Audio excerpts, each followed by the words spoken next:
আপনি কি জানেন, মারা যাওয়ার পরও আপনার শরীর কয়েক ঘন্টা পুরোপুরি থেমে যায় না?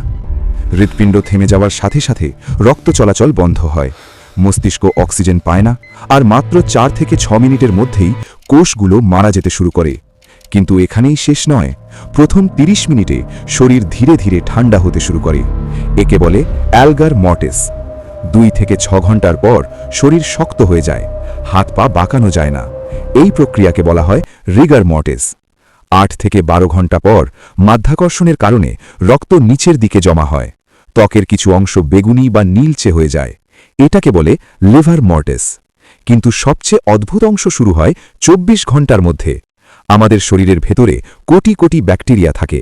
জীবিত অবস্থায় তারা নিয়ন্ত্রিত থাকে, কিন্তু মৃত্যু ঘটার পর এই ব্যাকটেরিয়াগুলো শরীরের টিস্যু ভাঙতে শুরু করে।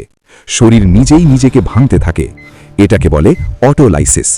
কখনো কখনো মৃত্যু পরবর্তী সময় শরীর থেকে হালকা শব্দও শোনা যেতে পারে, গ্যাস তৈরি হওয়ার কারণে। এগুলো কোনো অলৌকিক ব্যাপার নয়, এটা সম্পূর্ণ বিজ্ঞান। মৃত্যু মানে শুধু থেমে যাওয়া নয়, এটা এক ধীরে চলা প্রক্রিয়া। প্রকৃতি তার নিয়মেই কাজ করে। আপনি কি জানতেন এই তথ্যগুলো?